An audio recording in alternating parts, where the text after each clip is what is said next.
مشرکین مکہ رسول کریم صلی اللہ علیہ وسلم کے بارے میں معاذ اللہ باتیں کرتے تھے تو حضور اللہ کے دیے ہوئے علم سے انہیں جان لیا کرتے تھے۔ ایک دن وہ باتیں کر رہے تھے تو باتیں کرتے کرتے نا مشرکین مکہ نے عجیب بات کر دی، نادان تھے نا، جانتے نہیں تھے، عجیب بات کر دی، کہنے لگے آہستہ بولو کہیں محمد صلی اللہ علیہ وسلم کا رب سن نہ لے، آہستہ بولو، اونچی بات نہ کرو، کہیں مصطفیٰ کریم علیہ السلام کا خدا سن نہ لے۔ تو اللہ نے آیت نازل کر دی، فرمایا نادانو وَأَسِرُّوا قَوْلَكُمْ، ابھی جہارو بھی، آہستہ بولو یا اونچا بولو۔ اور شارحین نے مفسرین نے لکھا ہے نہ بھی بولو، آہستہ بولو یا اونچا بولو، یا بے شک تم کوئی بات زبان سے ادا نہ بھی کرو، انہو علیم بذات الصدور، رب تو تمہارے دلوں کے حال جاننے والا ہے، اسے تو پتہ ہے تم نے سینے میں کیا چھپایا ہے، حسد چھپایا ہے کہ رشک چھپایا ہے، عداوت چھپائی ہے کہ محبت چھپائی ہے، اسے تو پتہ ہے، اسے خبر ہے، اس لیے کہ وہ نظر ہی تمہارے دل پہ رکھتا ہے، اسے پتہ ہے تمہارے اندر کیا ہے۔ ہم لوگوں نے نا اپنی سارے معاملات دنیا داروں سے، لوگوں سے، یاروں سے، دوستوں سے وابستہ کر لیے۔ ہمیں تعریف بھی بندوں سے چاہیے،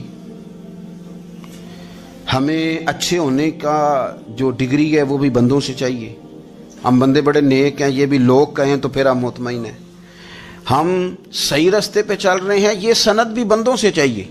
ہر بات پر اعتماد خلق، ہر وقت لوگوں پر ہی دھیان، لوگوں پر ہی توجہ، لوگوں کے معاملات ہی ڈسکس کرنا، بھئی یہ تو تیرے ذمہ ہی نہیں، تجھے تو کہا گیا ہے کہ وَمَن يَتَوَکَّلْ عَلَى اللَّهِ، تو اپنے رب کی ذات پر بھروسہ کر، فَهُوَ حَسْبُ، وہ تیرے لیے دنیا میں بھی کافی ہو جائے گا، آخرت میں بھی کافی ہو جائے گا، وہ تیرے لیے کافی ہے تیرا رب رسول۔ تو اللہ رسول کی جانب توجہ کر، ہماری ساری معاملات بندوں کے ساتھ مطلب فلانے کو کیا مل رہا ہے، فلانا کدھر جا رہا ہے، فلانے کے پیسوں پہ میرا کتنا حق ہے، فلانا آگے نکل گیا، فلاں پیچھے رہ گیا، فلاں نے محبت سے نہیں دیکھا، فلاں نے یہ کر دیا، آپ ساتھ چھوڑیں۔ یہ تو ہر وقت تو ذکر آپ کو اللہ کا کرنا تھا، یا ایھا الذین آمنوا اذکروا اللہ ذکرا کثیرا وسبحوہ بکرۃ واسیلا، یہ جو آپ ہر وقت بندے کر رہے ہیں یہ تو آپ کو حکم ہی نہیں ہے، آپ نے تو ہر وقت اللہ اللہ کرنی تھی، تو جو کام کرنے کا تھا وہ چھوڑ دیا، جو نہیں کرنا چاہیے تھا اس پہ بحث شروع کر دی، پھر دل کے اندر مد و جزر خراب ہوتے ہیں، قلبی واردات بگڑ جاتی ہے، حسد پیدا ہوتا ہے، انسان کو لالچ پیدا ہوتا ہے، انسان حریص ہو جاتا ہے، انسان لوگوں سے عداوتیں پال لیتا ہے۔ کبھی ایسا کام نہ کرے۔ شہد بڑا میٹھا ہوتا ہے، عرب کے اندر ایک درخت پایا جاتا تھا، ایلوا اس کو کہتے تھے، اس طرح ہمارے ہاں نیم نہیں ہوتی، کڑوا ترین اس کا ذائقہ ہوتا ہے، اور آپ کچھ دیر اس کو پانی میں ڈال دیں تو پانی بھی سارا کڑوا ہو جاتا ہے، چونکہ اس کے خمیر میں رب کریم نے کرواہٹ رکھی ہے، اور حکمت ہے، اس کرواہٹ کا بھی اپنی جگہ فائدہ ہے۔ لیکن حضور سید عالم صلی اللہ علیہ وسلم نے ایک مثال بیان فرمائی، اور وہ بڑی سمجھنے کی ہے۔ حضور مثالیں دیتے تھے تو کمال ہو جاتی تھی، بڑے سے بڑا ان پڑھ بندہ بھی اس کی روح تک بات اتر جاتی تھی۔ کریم محبوب علیہ السلام فرمانے لگے کہ اگر ایلوا درخت کے کچھ ٹکڑے شہد میں ڈال دیے جائیں نا تو شہد سے زیادہ میٹھی چیز کوئی نہیں ہوتی۔ تو حضور فرماتے ہیں کہ وہ ایلوا کا درخت جو ہے وہ شہد کو بھی بگاڑ دیتا ہے، اس میں کرواہٹ پیدا کر دیتا ہے، حالانکہ وہ بڑا میٹھا تھا، اپنی جگہ اس کی مٹھاس میں کوئی کسی قسم کی کمی نہیں تھی، لیکن وہ ایلوا کے درخت نے اسے بگاڑ دیا۔ اللہ کے محبوب فرماتے ہیں جس طرح ایلوا کا درخت شہد کو تباہ کر دیتا ہے نا، اس طرح حسد آدمی کے ایمان کو تباہ کر دیتا ہے۔ ایمان بڑی میٹھی چیز ہے، بڑی حسین چیز ہے، لیکن جب حسد آ گیا نا، حسد ہے کیا؟ حسد بندوں سے نہیں ہوتا، یہ سمجھ لیں۔ حسد کا مطلب، حسد کی لغوی تعریف یہ ہے کہ یہ سمجھ لینا کہ یا اللہ اسے نہیں دینا چاہیے تھا، مجھے دینا چاہیے تھا، یہ تعریف ہے۔ تو حسد ہوتا کس سے؟ حسد دراصل بندے پہ نہیں کیا جاتا، حسد کا معنی یہ ہے کہ آپ اللہ کی تقسیم پر اعتراض کر رہے ہیں،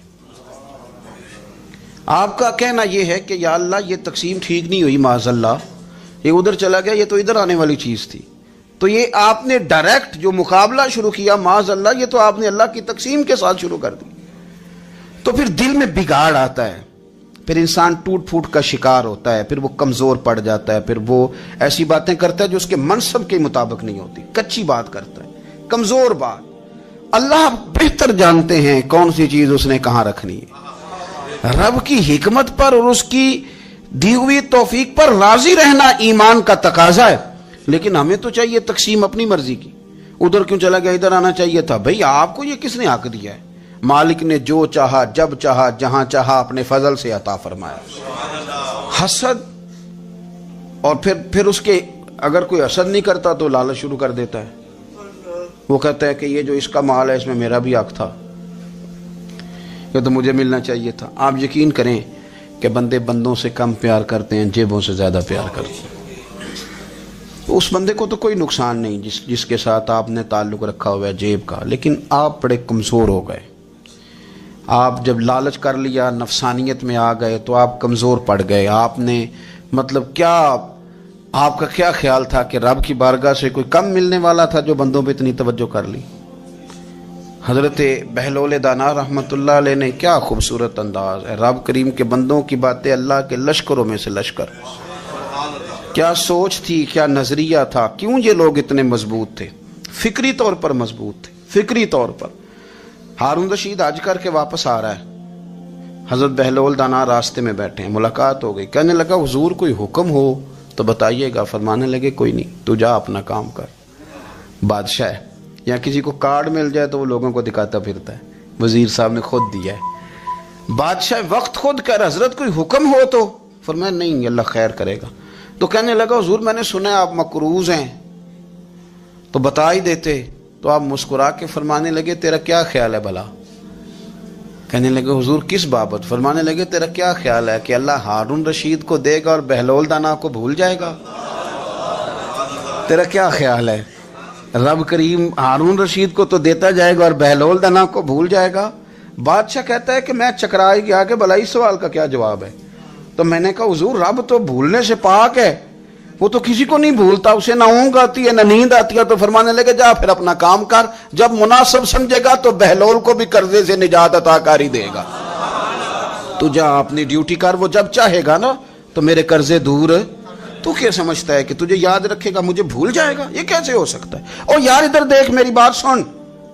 او بھائی وہ تیرا میرا رب ہے، یہ ہو سکتا ہے کہ امیروں کو دے دے اور تیرے جیسے میرے جیسے غریبوں کو وہ بھول جائے؟ یہ ہو سکتا ہے؟ تو کیوں لوگوں کی جیبوں پہ توجہ، لوگوں کی جیبوں پہ نظریں، فلانے کے پاس آ گیا تو میں رہ گیا، مطلب کس لیے؟ ہمارا رب کسی کو بھولتا نہیں ہے، کسی شخص کو وہ میرا مالک اپنے فضل سے نظر انداز نہیں کرتا، وہ سب کو نوازتا ہے، لیکن اس کی حکمت کے تقاضوں کا انتظار کرنا مسلمان کی شان ہے۔ کبھی کسی حسد میں کبھی کرنا ہو تو رشک کریں، مزہ آئے گا۔ اور یہ رشک کرنے کا نا، رشک کا معنی کیا ہے؟ حسد کا معنی ہے یا اللہ اسے نہیں دینا چاہیے تھا، مجھے دینا چاہیے تھا، اور رشک کا معنی یا اللہ تو نے دیا ہے، کیا بات ہے، اسے دیا تو کیا بات، اگر تو نے دیا تو مالک جچا بھی ہے، اگر تو نے دیا ہے تو نظر بھی آیا ہے، اگر تو نے دیا ہے تو پھر کیا بات ہے، کمال ہو گئی، وہ نظر آ رہا ہے۔ اور یا اللہ اسے دیا ہے تو میں بھی تیرا بندہ ہوں، اسے بھی اور دے اور مجھے بھی عطا فرما۔ یہ رشک ہے، رشک کا نا حضور نے حکم دیا ہے، نبی پاک نے رشک کا۔ ہمارا یہ مسئلہ ہے کہ ہم نا جو کرنے والا کام ہے وہ نہیں کرتے، رشک کریں۔ بخاری مسلم میں حدیث ہے، نبی پاک صلی اللہ علیہ وسلم نے فرمایا دو بندوں پر رشک کرو۔ کہو کیا بات؟ رشک کرو دو بندوں۔ یا رسول اللہ کون کون سے؟ فرمایا ایک وہ مالدار جسے اللہ دولت دے اور وہ صبح بھی رب کے رستے میں خیرات کرے اور شام بھی رب کے رستے میں خیرات کرے، یہ قابل رشک ہے۔ کہو تیری کیا بات ہے بھائی، کیا تجھے اللہ نے نوازا ہے، اور اس پر رشک کرو کو یا اللہ اسے اور دے تاکہ یہ تیرے بندوں پہ اور اثار کرے اور تیرے بندوں پہ سخاوت کرے، اور اللہ اس کے فعل تصدق ہمیں بھی عطا فرما۔ اور حضور فرماتے ہیں ایک مالدار پر جو صبح و شام سخاوت کرے، اور ایک اس عالم پر جسے اللہ قرآن کا علم دے، وہ صبح بھی لوگوں کو قرآن مجید کے ترجمے، تفسیریں، قرآن کے درس سکھائے، اور شام بھی لوگوں کو قرآن مجید کے درس عطا فرمائے۔ اس پر رشک کرو، کہو کیا بات ہے یار تیری، تجھے اللہ نے کتنا نوازا،